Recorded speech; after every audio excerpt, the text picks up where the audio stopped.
Welcome back to the Wargrove of Well. And in today's video, we're going to be briefly going over the scoring and how objectives work in Age of Sigmar. So first up is your primary objective or the mission objective. So this is kind of the overarching goal of the mission or uh, game type that you're playing. This is kind of table-wide and it applies to both you and your opponent. Every mission has a set amount of objectives and how they're scored, and it is defined by the mission you select. The majority of the missions in the GHP or the General's Handbook 2021 is if you hold one objective, you score 1 point. If you hold 2 or more objectives, you score another point. And if you hold more objectives than your opponent, you score a third point. Now, this is not all of them, and a lot of other missions, like the pictured Veins of Gur, have a unique scoring type. So how, just for example's sake, how Veins of Gur work is during the second battle round, an objective will pop up on the field in the middle line, if you can see that where the line says first objective. And how you decide where it pops up is you roll 2d6, and whichever number is the result of that roll, it pops up on the corresponding column or the vertical line. And then on the third battle round, 2 more objectives will spawn, one in your opponent's territory and one in yours. And then how the primary objective is scored in Veins of Gur is you get a number of victory points that is equal to the corresponding battle round. So if it is battle round 4, for example, for each objective that you control, either the middle one or the 2 in your opponent's territory and yours, you will get 4 points for each of them. So how Veins of Gur's work is the beginning stage is kind of slow, where you're just kind of setting up and probing your opponent, waiting for the objectives to spawn. And then after that, it's kind of a mad dash to get to all the objectives so you can score those massive amounts of late game points. I personally think Veins of Gur is my favorite objective or mission in the General's Handbook 2021. I think it's really unique and it has a very flavorful play style for how the armies interact with each other. Next is the grand strategies. So the way to think about this is it's a major secondary objective. So this is an overarching goal for your army to achieve by the end of the game. So they are decided during the list building stage. So before you even decide if you're going to play a game or what mission, you need to decide on a grand strategy. So if you use Battle Scribe, which I highly recommend, it's a fantastic list building program. It'll require you to select your grand strategy before you can even like have a valid list. And it's a great way to visualize that. So what the grand strategies basically boil down to is, do you have any of X unit type by the end of the game still alive, or have you killed X unit type from your opponent, or etc. The full list is pictured on this slide. They are generally pretty easy to do because if you have lost all of your battle line, for example, on hold the line, then you're probably not doing very good anyway.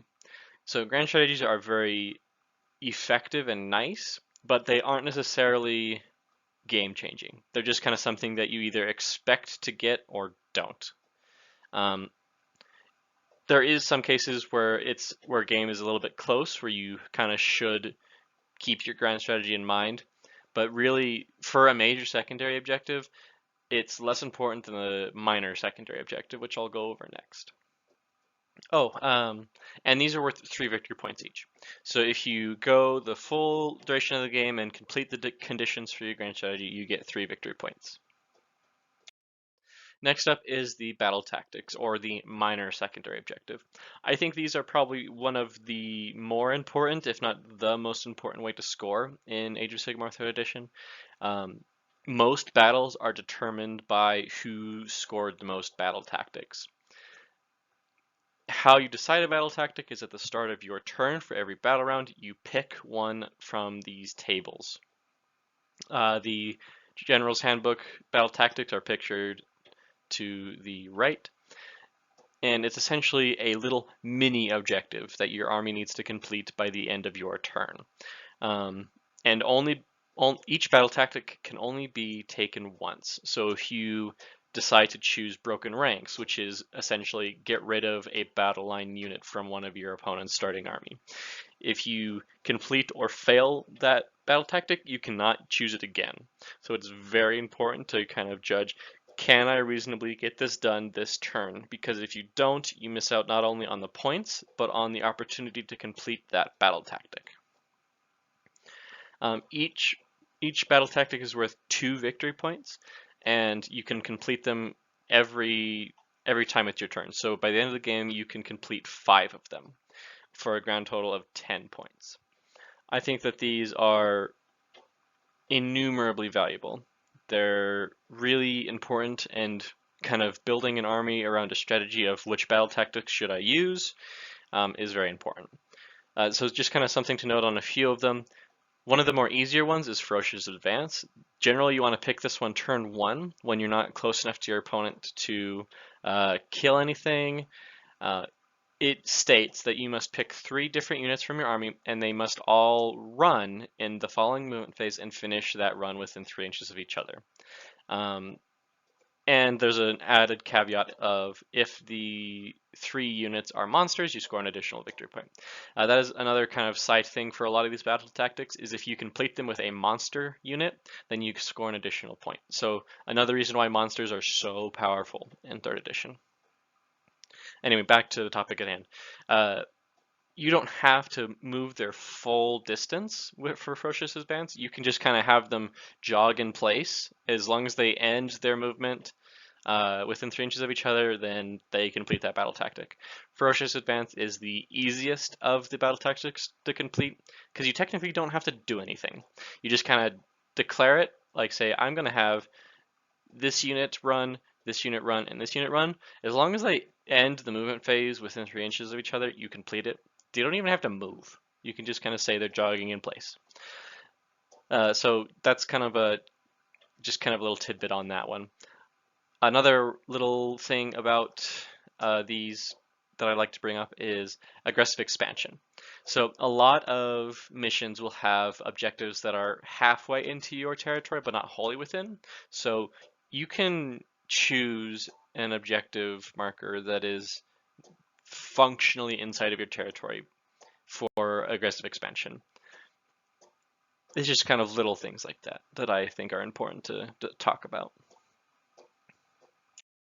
And that is it for the objectives and scoring and how scoring works in Age of Sigmar 3rd edition.